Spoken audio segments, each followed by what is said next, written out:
नमस्कार, मी पंडित श्याम पाठक गुरुजी अतुल्य वेद साप्ताहिक राशी भविष्य या विशेष कार्यक्रमात सर्वांचं मनपूर्वक स्वागत करतोय। दिनांक 22 सप्टेंबर 2024 ते 28 सप्टेंबर 2024 पर्यंतचं साप्ताहिक राशी भविष्य आता आपण बघूयात आणि राशीचक्राला सुरुवात करूयात। प्रथमतः मेष राशीपासून त्याचा स्वामी मंगळ आहे आणि आता आपली महत्वाकांक्षा वाढलेली आहे। का वाढलेली आहे? कारण ग्रहमान आपल्या बाजूने, भागीदारी आपल्या बाजूने, जोडीदार आपल्या बाजूने, संसार आपल्या बाजूने, सुख आपल्या बाजूने, समृद्धी आपल्या बाजूने, शांती आपल्या बाजूने, हे सगळं आपल्या बाजूने असणार या कालावधीमध्ये इतका उत्तम आठवडा आपल्याला बघायला मिळणार आहे, शंकाच नाहीये। फक्त या आठवड्यामध्ये काळजी घेत असतो आपण सगळ्या गोष्टींची, मदत करत असतो आपण सगळ्या गोष्टींची, कर्तव्य करत असतो आपण सगळ्या गोष्टींचं, पण वेळ किती देतो आपल्या परिवाराला हे सगळ्यात महत्त्वाचा विषय आठवड्यामध्ये बघायला मिळेल। म्हणून आपल्या कुटुंबाला वेळ काढून त्यांना वेळ देत चला। त्यांना त्याच्यामध्ये समाधान आहे, त्यांना आपला पैसा, त्यांना आपलं प्रगती, उत्कर्ष हे सगळं ठीक आहे, पण त्यांना वेळ किती देतो हे सगळ्यात महत्त्वाचं या आठवड्यामध्ये बघायला मिळणार। आणि ते जर झालं कुटुंबामध्ये वातावरण उत्तम तयार झालं की मग आपली गाडी ज्या पद्धतीने चाललेली ती चालूच ठेवा। मात्र तिथे मात्र आता कुठली ब्रेक लागणार नाही असा आठवडा। ब्रेक जाऊ द्या, उलट जो कोणी येऊन भेटेल तो आपल्या गाडीमध्ये चढेल, तो कामाचं बोलेल, तो व्यवसायाचं बोलेल, तो भागीदारीचं बोलेल, तो आर्थिक व्यवहारांचं बोलेल, तो प्रगतीचं बोलेल, तो उत्कर्षाचं बोलेल। या सगळ्या गोष्टी आठवड्यामध्ये घडतील।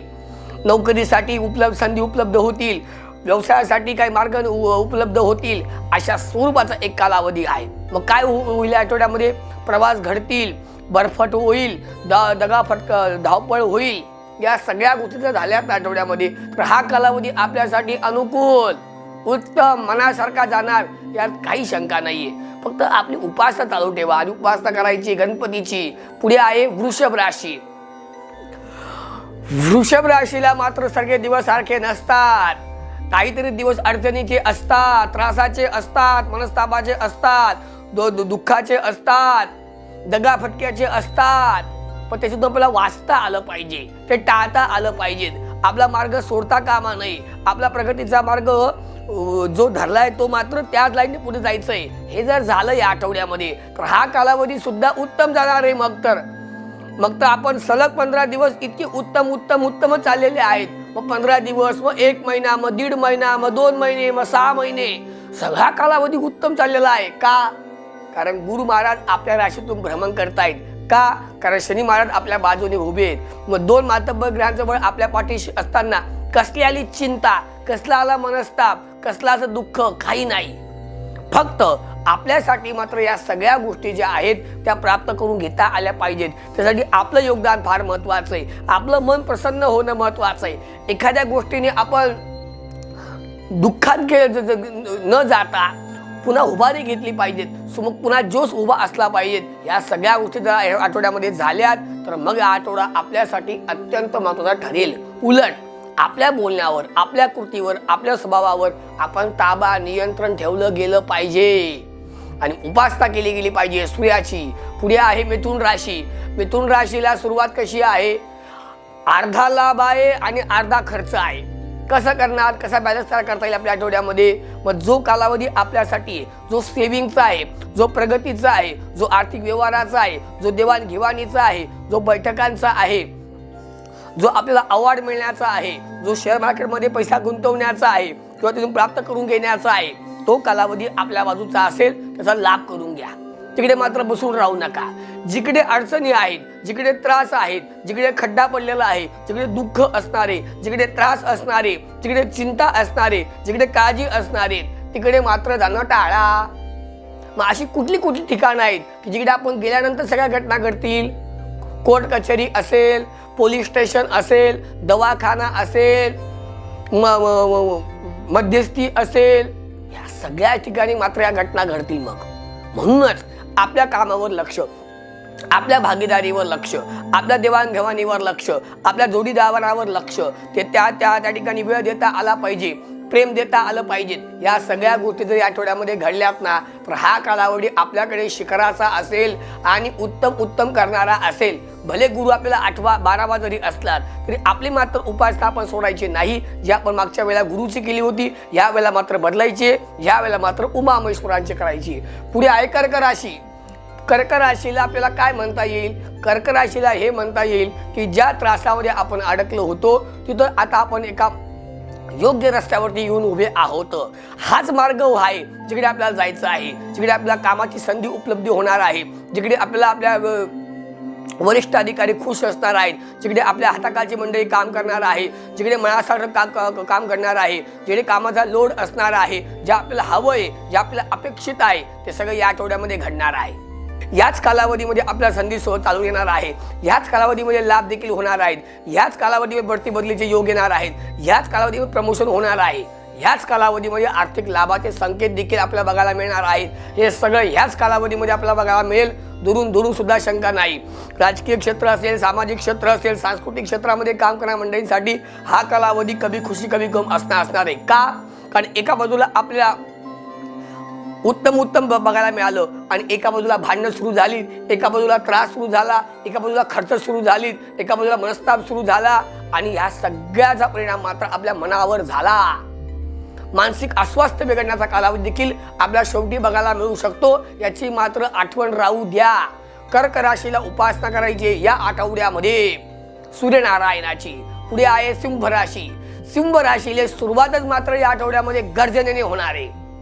जी गर्जना आपल्याला करण्याची इच्छा आहे, जी आपली मानसिकता आहे, जे आपल्याला हवं आहे ते मात्र मिळणार आहे। खूप झालं, शेंबडे लोक सुद्धा ज्यांची योग्यता नाही, पात्रता नाही, लायकी नसलेली मंडळींनी सुद्धा आपल्याला दाबून ठेवलं होतं। आता मात्र या सगळ्यांना हाताखालून काढण्याची वेळ आलेली आहे। का?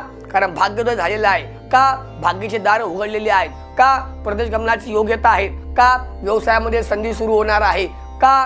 कारण हा कालावधी भाग्योदयाचा असणार आहे। का? कारण आपलं मन प्रसन्न असणार आहे। या सगळ्या गोष्टी याच आठवड्यामध्ये आपल्याला बघायला मिळणार आहेत। मग जर मन प्रसन्न आहे, भाग्याची द्वारं उघडलेली आहेत, तर कामामध्ये का यश मिळणार नाही? कामाला कुठे वेळ कमी पडणार आहे? भरपूर वेळ आहे। उलट एवढा वेळ देता येईल की कामाचा लोड वाढेल, आपल्याकडे भरपूर वेळ असेल, रात्री 12 पर्यंत काम करता आलं पाहिजे, ओव्हर टाइम काम करता आलं पाहिजे, अशा स्वरूपाचा हा कालावधी आपल्याला बघायला मिळणार आहे। वरिष्ठ अधिकारी आपल्यावरती खुश असणार आहेत, खाताखालची मंडळी मनासारखं काम करणार आहेत, प्रमोशनचे योग येणार आहेत, आर्थिक लाभ होणार आहेत, परदेश गमनाची कामं होणार आहेत, आपले वरिष्ठ सगळे मदत आपल्याला करणार आहेत। या सगळ्या गोष्टी आपल्याला या आठवड्यामध्ये करता येणार आहेत। या सगळ्यांचा लाभ जो आहे तो आपल्याला झालाच पाहिजे। मग खास करून राजकीय क्षेत्र, सामाजिक क्षेत्र, सांस्कृतिक क्षेत्र या सगळ्या मंडळींना या आठवड्यामध्ये उत्तम घटना घडायच्या आहेत। 12ही राशींमध्ये सिंह राशीची व्यक्ती जे आहेत गर्जना करतील, स्वाभिमान वाढेल, आत्मविश्वास वाढेल, अशा स्वरूपाचा हा कालावधी आपल्याला बघायला मिळेल। उपासना सुद्धा तशीच करायची आपल्याला या आठवड्यामध्ये गणपतीची। पुढे कन्या राशी। कन्या राशीला सुरुवात त्रासाने आहे, मनस्तापाने आहे, दग्याने आहे, धोक्याने आहे, फटका होणार आहे, मनस्ताप होणार आहेत, अतिविचार येतील, विचारांचा काहूर माजेल, मनस्ताप होईल, या सगळ्या गोष्टी या आठवड्यामध्ये घडतील। पण त्यासाठी मात्र चांगल्या गोष्टी घडण्यासाठी मात्र आपल्याला काही वेळ द्यावा लागेल, पेशन्स असले पाहिजेत। केव्हापर्यंत? 2 दिवसांपर्यंत। मग पुढे काय होणार आहे? पुढे असं होणार आहे की उत्तम घटना घडायला लागतील, खास करून परदेश गमनाच्या असतील, खास करून विशेष भागीदारीच्या असतील, मोठी व्यक्ती भेटल्याच्या असतील। अजून काय सांगता येईल? अजून आपल्याला भरपूर काही सांगता येईल, भरपूर काही काम करून घेता येईल। का? कारण मन प्रसन्न राहील, चित्त ठिकाणावर राहील। या सगळ्या गोष्टी आठवड्याच्या मधल्यामध्ये बघायला मिळतील। पुढे काय? पुढे उत्तम आहे ना। बँकिंग क्षेत्र असेल, कॅम्प्युटर क्षेत्र असेल, IT क्षेत्र असेल, बौद्धिक क्षेत्र असेल, शिक्षण क्षेत्र असेल, मध्यस्थीमध्ये काम करणारी मंडळी असतील, या सगळ्या मंडळींसाठी तर हा कालावधी उत्तम असेल। बौद्धिक क्षेत्र म्हणजे काय? बौद्धिक क्षेत्र म्हणजे CA असेल, CS असतील, अकाउंट्सवाले असतील, वकील असतील, डॉक्टर असतील, अशी मंडळी जे काही विकत नाही आपल्याला पण बुद्धीने पैसे कमवतात, अशा मंडळींसाठी हा कालावधी मात्र उत्तम असेल। केव्हापर्यंत असेल? शेवटी आठवड्याच्या शेवटपर्यंत असेल। अशा स्वरूपाचा कालावधी आपल्याला बघायला मिळेल। चिंता करू नका, फक्त पहिले काही 2 दिवस मात्र शांततेमध्ये काढा। आणि कन्या राशीवाल्यांनी उपासना करायची या आठवड्यामध्ये वीर हनुमान घ्यावी लागेल का? कारण सुरुवात मात्र त्रासाने ना, तर थोडीस हनुमानाकडे लक्ष ठेवा.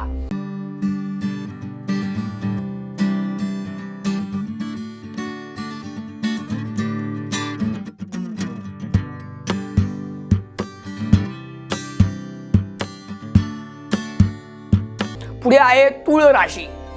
तुळ राशीवाल्यांचं कसं आहे चाललेलं? संसाराकडे लक्ष ना, हो संसाराकडे लक्ष द्यावं लागेल, तिकडे वेळ द्यावा लागेल, फिरायला जावं लागेल, पत्नीला विश्वासात घ्यावं लागेल, एकमेकांना प्रेम द्यावं लागेल, एकमेकांना भेटवस्तू द्याव्या लागतील का? कारण का 8वा गुरु सुरू आहे ना. बाकीच्या ठिकाणी त्रास तर आहेच ना, मनस्ताप तर आहेच ना, काही सगळ्या गोष्टी अनुकूल घडत नाहीच आहेत ना.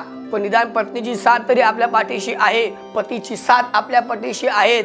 आपण एकमेकांसोबत जर राहिलो तर हा कालावधी देखील त्रासाचा जो आहे, मनस्तापाचा जो आहे, तो कसा बसा पास करता येईल, कसा बसा पसार करता येईल. आणि म्हणूनच दोघे मिळून मात्र निर्णय घेता आले पाहिजेत. कोणते निर्णय? आर्थिक व्यवहाराचे निर्णय, कौटुंबिक निर्णय, कामासंबंधीचे निर्णय, नोकरीचे निर्णय, व्यवसायाचे निर्णय एकमेकांशी सल्ला मसलत करूनच करायचे आहेत का? कारण पुढे दगाफटका होणार आहे, पुढे धोका होणार आहे, पुढे अडचण निर्माण होणार आहे, पुढे संकट निर्माण होणार आहे, पुढे काहीतरी चुकीचा मार्ग दिसणार आहे, पुढे दुःखद प्रसंग समोर येणार आहेत. केव्हापर्यंत? जोपर्यंत ह्या सगळ्या गोष्टी स्थिर स्थावर होत नाही तोपर्यंत. आठवड्याची शेवट मात्र गोड होईल तोपर्यंत मात्र जैसी ती परिस्थिती चालू ठेवा, शांतपणे काम करत राहा.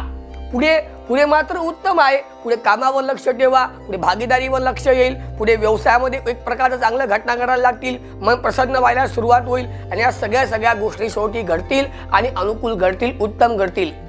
कुठल्या क्षेत्राला जास्त दर्जा मिळेल? अभिनय, गायन, वादन, संगीत, नृत्य, नाट्य, कला या क्षेत्रातल्या मंडळींसाठी शेवटचा कालावधी गोड असेल. मग उपासना काय करायची? उपासना करायचीच ना आपल्याला, उमा महेश्वर. पुढे आहे वृश्चिक राशी. वृश्चिक राशीवाल्यांना काय सांगता येईल? तुम्ही कसली काळजी घ्यायची असं सांगू का?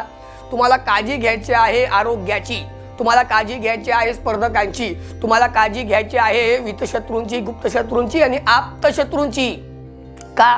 कारण आपलीच मंडळी आपल्या खो घालणारे आहेत, आपल्याच मंडळींना आपलं चांगलं सहन होत नाहीये, अशा स्वरूपाचा कालावधी असणार आहेत. केव्हापर्यंत असं म्हणता येणार नाही. जोपर्यंत या सगळ्या गोष्टी स्थिर स्थावर होत नाहीत तोपर्यंत मात्र जैशी ती परिस्थिती राहील. मग काय करावं लागेल का? करावंच लागेल ना. आर्थिक व्यवहार टाळावे लागतील, मोठ्या बैठका टाळाव्या लागतील, आपली गोष्ट गुप्त ठेवावी लागेल, कोणालाही सांगता कामा नये, कोणावर अतिविश्वास ठेवू नका. भागीदारीवर काय? हो भागीदारीवर लक्ष ठेवावं लागणार आहे, भागीदारीवर लक्ष ठेवावं लागणार आहे. पत्नीवरती लक्ष नाही म्हणता येणार. पत्नीवर मात्र वेळ काढून त्यांना विश्वासात घेणं, त्यांना त्यांच्या हट्ट गरजा आहेतच ना. आपण आपलं किती दिवसांना काम सांगणार आहेत, माझ्या कामामध्ये मला अडचणी चाललेल्या आहेत, माझं काम कसं चाललेलं आहे. हो पण तिला हे सगळं माहितीच आहे ना. पण हे काय संपणारी मालिका आहे का? नाही. मग तोपर्यंत काय करायचं? तोपर्यंत आपला पती पत्नी मला संवाद चालू ठेवा, विश्वास कायम ठेवा, एकमेकांना मदत करणं चालू ठेवा, एकमेकांना सहकार्य करणं चालू ठेवा, एकमेकांना वेळ देणं चालू ठेवा. केव्हापर्यंत? अजून तर काही सांगता येणार नाही.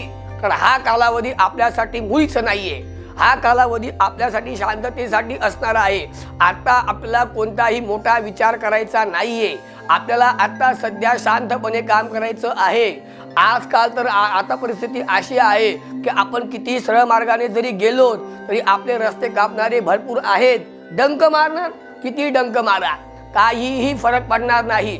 त्यांच्यावरती काहीही गोष्टी मोठ्या घडणार नाहीत. हे आत्ताच सांगतोय. वृश्चिक राशीवाल्यांनी उपासना करायची फक्त महादेवांची. धनुराशीवाल्यांसाठी काय म्हणा, काय आहे तर असं आहे की आपलं यश आहे, आपलं प्रगती, उत्कर्ष सगळं उत्तम. पण संतती काय? संततीबद्दल आपले निर्णय काय? त्यांच्या प्रगतीबद्दल विचार काय? त्यांना यशाकडे कसं पाठवता येईल याचा विचार काय? हे सगळं जर बघितलं या आठवड्यामध्ये तर हा कालावधी आपण असं म्हणता येईल की कृतकृत्य वाटेल. काय होतं मध्ये का की आपल्याला एक कठोर निर्णय मुलांबाबतीमध्ये घ्यावे लागतात. ते आपण घ्यायची आपली मानसिकता नाही तयार होत लवकर. पण ते घ्यावेच लागतात. ते घेतल्याने होईल असं की त्यांच्या प्रगतीची अनेक द्वारे मात्र त्या निमित्ताने खुलं होतील. असं वाटायला लागेल की अशी संतती, अनेकांना असं वाटतं ना की छत्रपती शिवाजी महाराज जन्माला यावेत, पण माझ्या घरात नाही, बाजूवाल्यांकडे. अशी जेव्हा मानसिकता मुलाबाळाबद्दल ठेवली तर मुलं बाळांना यश मिळत नाही. म्हणूनच हा कालावधी कठोर असला पाहिजे. त्यांच्या संगतीपासून, त्यांच्या संस्कारापर्यंत, त्यांच्या प्रगतीपासून शिक्षणापर्यंत, या सगळ्या गोष्टींमध्ये एक वेळ अशी येते की कठोर निर्णय घ्यावा लागतो आणि त्या घ्यावा, त्याच्याने होईल असं की त्यांची मार्ग प्रशस्त होतील. ते एकदा मार्गी लागलं ना की मग आपल्याकडे आपलं बघता येईल ना. कुठे बघता येईल? आपल्या स्पर्धकांकडे बघता येईल, आपल्या शत्रुपक्षावर बघता येईल, आपल्या हितचिंतकांकडे बघता येईल, आपल्या आरोग्याकडे बघता येईल, आपल्या कार्याकडे बघता येईल, आपल्या अनपेक्षित खर्चांकडे बघता येईल. हे सगळं बघता येईल. आणि ते बघायला अजून एक व्यक्ती आपल्या सोबत आहे ना. ती कोण? धर्मपत्नी. ती आपल्या सोबतीला आहे. त्याच्यामुळे या सगळ्या गोष्टी त्या अनुकूल करू शकतील. धर्मपती आपला, यावरची जोडीदार जो आहे आपला, आपल्या पाठीशी असल्यावरती सगळ्या गोष्टींवरती आपल्याला मात करता येईल. आणि ती मात करण्यासाठी मात्र फक्त एकच लक्षात ठेवायचंय की आता मात्र ताक सुद्धा फुंकून प्यायचं आहे. एवढं जरी आठवड्यामध्ये कळालं तरी सुद्धा हा आठवडा आपल्याला उत्तम जाईल. पण मोठे निर्णय करू नका, मोठे आर्थिक व्यवहार करू नका. आणि करायचे असतील तर खूप त्याचे खास खळगे पहिले लक्षात घ्या आणि मग निर्णय घ्या. धनुराशीवाल्यांनी उपासना करायची या आठवड्यामध्ये उमा महेश्वर. पुढे मकर राशी. मकर राशीला काय करावं? काय करावं? तर सुख घ्यावं, सुख घ्यावं, आनंद घ्यावा, समाधान मिळवावं जीवनामध्ये, फिरायला जावं, हिरायला जावं, सगळ्या गोष्टी कराव्यात, जुने मित्रमैत्रिणी भेटाव्या असं वाटतं, त्यांना संपर्क करावा, या सगळ्या गोष्टी कराव्यात. आई वडिलांची सेवा करावी, दीन दुबळे रजले गांधल्यांची सेवा करावी. या सगळ्या गोष्टी आपल्या मनावर आहेत. जर करायच्या असतील तर आपण करू शकतो ना. ते नाही करायचं तर दुसरं काही करता येईल का? दुसरं पण काही करता येईल. घराच्या बाबतीमध्ये निर्णय घ्या, इंटरनेटचे निर्णय घ्या, वाहनाचे निर्णय घ्या, वास्तूचे निर्णय घ्या, हे सगळं करता येईल. अजून काय निर्णय करता येईल का? अजून काही करता येईल याच्या व्यतिरिक्त. अजून काय करायला पाहिजे? फिरायला जातोच आहे आपण, नाटक सिनेमा करतोच आहे आपण, शॉपिंग करतोच आहे आपण, सगळं काही करतोच आहे ना. अजून वेगळं काही होणार नाही याच्या व्यतिरिक्त. एवढंच होणार मात्र या आठवड्यामध्ये. आणि ते जर झालं या आठवड्यामध्ये तर अजून काही होईल का वेगळं, म्हणजे पारिवारिक दृष्ट्या, तर ते मात्र होऊ शकेल संतती बाबतीमध्ये. संततीच्या बाबतीमध्ये मात्र काही विशेष गोष्टी आपल्या घडतील ज्या आपल्यासाठी आनंद देणाऱ्या असतील, प्रसन्न करणाऱ्या असतील. का? कारण शिखरावर गेलेत. का? कारण त्याची भाग्याची दारं खुली झालीत. का? कारण ते परदेशामध्ये आहेत. का? कारण ते यश मिळवत आहेत. का? त्याच्या जीवनामध्ये उत्तम चाललेलं आहे. हे सगळं आनंद देणारं जे आहे ते आपल्याला बघायला मिळेल. पण आपण कसे आहोत? मग आपण आपली स्वतःची किती काळजी घेतो, स्वतःला किती वेळ देतो, हे सगळं महत्वाचं नाही का? आहेच ना महत्वाचं. म्हणूनच हा आठवडा आपल्यासाठी कसा असेल माहितीये का? उत्तम जाणारा ठरेल. पण तो तेव्हा ठरेल ज्या वेळेला आपण शत्रू पक्षावरती मात करू, ज्या वेळेला आपण स्पर्धकांवरती मात करू, ज्या वेळेला आपण आपल्या विरोधकांना ठेचून काढू. हे तेव्हा शक्य होईल. त्यावेळेला असं म्हणता येईल की खऱ्या अर्थाने आपण आपल्या कामामध्ये स्थिर आहोत. नाहीतर अस्वस्थता, अतृप्तता आणि अपूर्णता आहेतच ना मग. आणि म्हणूनच उपासना तशीच करायची आठवड्यामध्ये, करायची आहे लक्ष्मीनारायणाची. पुढे आहे कुंभ राशी. कुंभ राशीला काय म्हणता येईल? कुंभ राशीला असं म्हणता येईल, विशेष निर्णय घ्यायचेत का तुम्ही? हो, घ्यायचेत विशेष निर्णय. वेगळे निर्णय घ्यावेच लागतील तरच आपला काहीतरी मार्ग प्रशस्त होईल. का? कारण ज्या कामावर जातो तिकडे अपयश जे, तिकडे त्रास जे, तिकडे मनस्ताप जे, काम उत्तम चाललेलं नाहीच आहे, माझी योग्यता एवढी आहे, मला काम एवढंच करावं लागतंय, माझी योग्यता अमुक रकमेची आहे, मला अमुकच रक्कम मिळते आहे, असे जर मनामध्ये जर विचार आणि असतील तर आपल्या कामामध्ये कसं काय उत्साह मिळेल? मग हा कालावधी कसा आहे? संधीचं सोनं करून घ्या. का? कारण नवीन जॉबची ऑफर येऊ शकते. का? कारण व्यवसायामध्ये काही बदल करावे लागू शकतात. का? कारण भागीदारीमध्ये देखील एक प्रकारचं चांगलं वातावरण बघायला मिळू शकतं. मग हे सगळं जर झालं या आठवड्यामध्ये तर मग काही कालावधी आपल्यासाठी देखील राखून ठेवता येतो. पण मला वाटतं गरज नाही त्याची. आता कोणी म्हटलं ना चला फिरायला, चला हिंडायला, चला मॉलमध्ये, चला शॉपिंगला, चला देवदर्शनाला, आता मात्र असा भावला वेळ द्यायचाच नाहीये, आपला वेळ वाया घालवायचाच नाहीये. संततीकडे कोण बघेल? संततीकडे पत्नी बघेल, ती गृहिणीच आहे. आणि गृहिणी नसेल सुद्धा तरी संतती बाबतीमध्ये आपला प्लॅनिंग पक्का आहे. त्या प्लॅनिंग प्रमाणे चालू द्यायचं आहे. का? कारण आपल्यासाठी मात्र आता प्रत्येक दिवस महत्त्वाचा चाललेला आहे. कारण तुम्हाला सांगतो, सध्या राशीला 7.5 सुरू आहे, तो मध्य चाललेला आहे. परिणाम कुठे कुठे होतोय माहिती आहे का? तुमचा परिणाम होत आहे पराक्रमस्थान, पत्नीस्थान आणि कर्मस्थान, 3 ठिकाणी त्याचा परिणाम होत आहेत. मग या 3 ठिकाणी तर अडचण असेल का? आहेच. या 3 ठिकाणी समाधान आहे का? समाधान नाहीये. म्हणूनच हा कालावधी आपल्यासाठी प्रत्येक दिवस महत्त्वाचा आहे. म्हणून वेळ जो आहे वाया न घालवता आपल्या कामाकडे कसं लक्ष देता येईल या दृष्टीने विचार करायचा आहे. कारण ह्याच कालावधीमध्ये असे देखील आपल्याला फोन येतील, चला फिरायला, चला हिंडायला, चला देवदर्शनाला, चला वेळ वाया घालूयात. मात्र आता वेळ वाया घालून चालणार नाही. कुंभ राशीवाल्यांनी उपासना करा. मात्र उपासना करायची सूर्यनारायणाची. पुढे आहे मीन राशी. मीन राशीवाले कसे आहेत बिचारे? ते एकदम कौटुंबिक प्रिय व्यक्ती आहेत. कुटुंबाचा इतकं आदर करतात, कुटुंबाला इतकं जपायचा प्रयत्न करतात, कुटुंबासाठी इतका काही वेळ देतात. कुटुंबामध्ये सगळं काही आपलं योगदान, त्यांचं भरीव योगदान कुटुंबामध्ये असतं. पण म्हणजे काय? पण असं आहे त्याच्यामध्ये की मग काही वेळेला आपण बोलण्यामुळे चुकतो.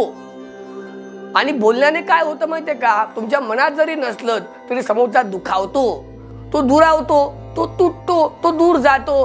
त्याचं मात्र दुःख शल्य आपल्याला असतं का? हो, असतं. आणि ते दुःख शल्य या आठवड्यामध्ये होऊ नये यासाठी म्हणून काय करायचं आहे का? जिभेवरती खडी साखरेचा खडा ठेवा. बस एवढं जरी जमलं तुम्हाला या आठवड्यामध्ये तरी भरपूर झालं. मग भरपूर काय होईल पुढे?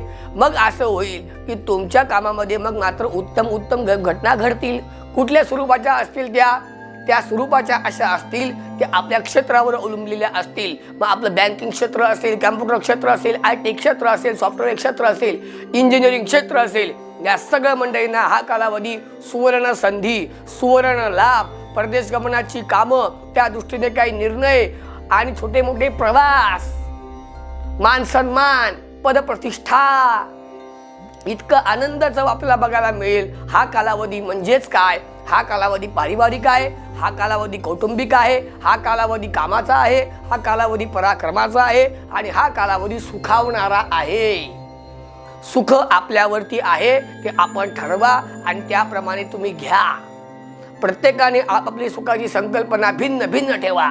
पण सगळ्यात उत्तम सुख जर तुम्हाला मिळणार असेल तर ते इथे मिळतं की जे दीन दुबळे आहेत, रंजलेले गांजलेले आहेत, त्यांची सेवा, त्यांना आपल्याकडनं काहीतरी मदत, मग ती आर्थिक स्वरूपाची असेल किंवा अन्य स्वरूपाची असतील, ही जर या आठवड्यामध्ये झाली करता आली तर खऱ्या अर्थाने आपल्याला एक समाधान मिळतं.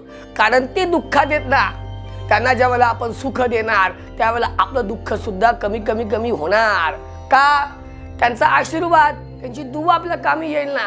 कारण आजकाल आहे ना, तुम्ही किती मेहनत घेतायत, तुम्ही किती संघर्ष करतायत, तुम्ही किती फरफट करतायत, यापेक्षा तुमचं नशीब किती चाललेलं आहे, यापेक्षा तुम्हाला शक्ती किती आहे, ज्याला आपण दैवी शक्ती असं म्हणतो, ज्याला आपण भाग्याची द्वार खुली असं म्हणतो, की संघर्ष जेवढा करतोय पण यश मिळत नाहीये. ज्याला यश मिळवणं म्हणतो ना, ते केव्हा मिळतं? ज्या वेळेला तुम्ही चांगल्या लोकांचे आशीर्वाद घेतात त्यावेळेला मात्र आपल्याला ह्या सगळ्या गोष्टी बघायला मिळतात. चांगली लोक म्हणजे सगळी जातात त्याच्यामध्ये. चांगली म्हणजे आपण अगदी वडीलधारी मंडळी असतील, ज्येष्ठ वरिष्ठ मंडळी असतील, आई वडील असतील. आई वडील सगळ्यात मोठं दैवत आहे आपलं, तेच तर खरं घरात देव आहेत. दोनच देव बघितलेले आपण या जगामध्ये, एक आपले आई आणि एक आपले वडील. ह्या देवांपेक्षा दुसरे देवच बघितले नाही आपण. आणि म्हणून त्या देवांची पूजा करा, त्यांना मान सन्मान द्या, त्यांना काहीतरी गिफ्ट द्या. बघा ना, काय सुख आनंद तुम्हाला बघायला मिळतो. आई वडिलांनी शब्द टाकला की झेलता आला पाहिजे, आई वडिलांनी सांगितलं की ते करता आलं पाहिजे. हे जर आठवड्यामध्ये जमलं, हा आठवडा सार्थकी लागला आणि लागला तर पुढे उत्तम घडेल, चिंताच करू नका मग. आणि म्हणूनच आपण सर्वांनी माझं अतुल्य साप्ताहिक राशी भविष्य हा कार्यक्रम बघण्यासाठी माझ्या श्याम पाठक गुरुजी या फेसबुक पेजला व इंस्टाग्राम पेजला फॉलो करा. सर्वांनी यूट्यूबला सबस्क्राईब करा. सर्वांनी राशी भविष्य बघा आणि पुढचा व्हिडिओ येईपर्यंत आपल्या सर्वांना माझा नमस्कार.